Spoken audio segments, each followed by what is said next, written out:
Chers investisseurs, bienvenue dans ce nouvel épisode du Café de l'investisseur. Aujourd'hui, on va parler du besoin de financement des entreprises, mais aussi des États.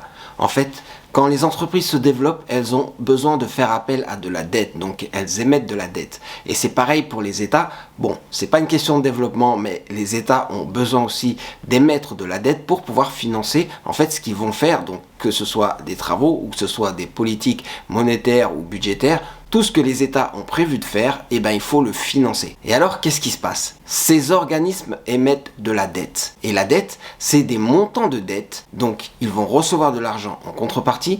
Et pour ça, ils vont payer des intérêts. Ils paieront des intérêts comme vous et moi quand nous payons des intérêts quand on fait des prêts à la banque. Mais sauf que eux, ils vont payer des intérêts sur des titres qu'ils ont émis. Donc sur tous les montants qu'ils ont émis et qui ont été achetés. Parce que finalement, tous ces montants, ils vont être achetés par des personnes qui vont souscrire à cette dette. Alors, ils vont payer des intérêts. Et c'est là que vous intervenez, vous, en tant qu'investisseur. L'investisseur, qu'est-ce qu'il voit? Au final, c'est des obligations. Les obligations, c'est des titres de dette qui sont émis sur les marchés et que vous pouvez acheter. Et quand vous les achetez, vous recevez en contrepartie tous les ans ou tous les semestres, ou quelquefois même tous les trimestres, des intérêts. Ces obligations peuvent être émises à moyen ou long terme. Je vais juste vous rappeler, le court terme, c'est inférieur à 1 an, le long terme, c'est supérieur à 10 ans, et entre les deux, forcément, il y a le moyen terme. Alors vous allez trouver des obligations à moyen terme ou des obligations à long terme. Quand c'est des obligations, le même principe, à court terme, c'est plutôt des billets de trésorerie, c'est plutôt des titres de créances négociables. Mais ça fonctionne à peu près pareil. Donc quand vous achetez des obligations, il faut savoir que les obligations sont définies par leur maturité, ça veut dire la date d'échéance d'une obligation, ça peut être dans 5 ans, ou ça peut être dans 10 ans, ou ça peut être dans 20 ans, mais il y a une date précise. Donc vous avez une date précise pour chaque obligation pour connaître la maturité de cette obligation. En dehors de ça, il y a aussi le taux d'intérêt. Combien cette obligation vous paye chaque année ou chaque semestre? Combien? C'est ce qu'on appelle le coupon. Le coupon, ça va être 5% ou 7% ou peut-être même 2%. Ça dépend toujours de la qualité de l'émetteur de l'obligation. Si vous avez un paiement de 5%, sachez que ça va être le paiement de 5% par rapport au montant qui est émis. Donc par rapport à la valeur faciale du titre et non pas par rapport à ce que vous avez payé pour le titre. Parce qu'on va y revenir, mais quelquefois vous pouvez acheter le titre moins cher que prévu ou plus cher que prévu sur le marché. Donc on voit tout de suite qu'il y a un taux d'intérêt et une maturité. Forcément, certains titres vont être à plus long terme.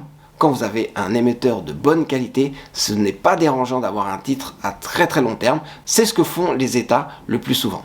Mais vous pouvez avoir aussi des titres à moyen terme et avec des taux d'intérêt un peu plus élevés. C'est ce que font les entreprises ou même les États sur des besoins précis. Plus la qualité de l'émetteur est bonne et plus les taux d'intérêt vont être bas. Donc vous voyez tout de suite que quand vous prêtez à un État qui est bien noté, vous allez avoir un taux d'intérêt plus faible que si vous prêtez à une entreprise. Pour une entreprise, quand vous voyez le taux d'intérêt, il y a forcément le taux d'intérêt sans risque qui est le taux environ que pourrait faire l'état dans lequel l'entreprise est, mais il y a aussi une marge en plus qui est liée au risque de l'entreprise, au risque du marché sur lequel est l'entreprise et aussi aux phénomènes économiques qui peuvent affecter l'entreprise.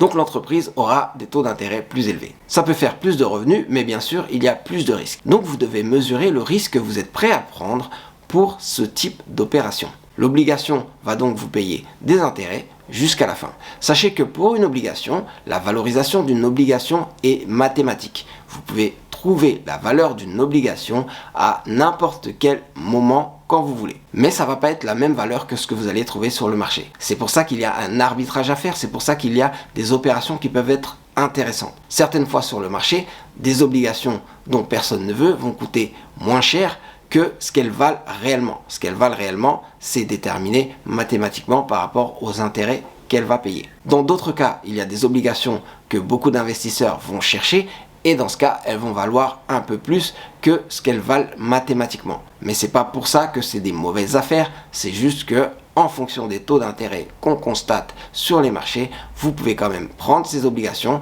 et les revendre plus cher aussi, ou alors les garder et encaisser le taux d'intérêt que vous ne pourriez pas encaisser de toute façon sur un marché monétaire. Donc en bref, pour conclure, les obligations sont des titres de dette que vous pouvez acheter pour être rémunérée en fonction du taux d'intérêt qu'elles proposent. Vous pouvez acheter moins cher ou plus cher que ce qu'elles valent vraiment, mais vous pouvez aussi revendre plus cher ou moins cher que leur valeur réelle. Ça dépend des conditions de marché. Merci d'avoir suivi cette vidéo du Café de l'investisseur sur les obligations. Si vous en avez dans votre portefeuille, c'est très bien. Aujourd'hui, les taux d'intérêt sont plutôt bas, mais c'est toujours bien d'avoir quelques obligations dans le portefeuille, surtout si vous voyez des obligations d'entreprises qui payent bien et avec des entreprises qui sont solides. Merci pour votre attention. On se voit prochainement pour une autre vidéo. C'était Serge Aliwanya pour le Café de l'investisseur.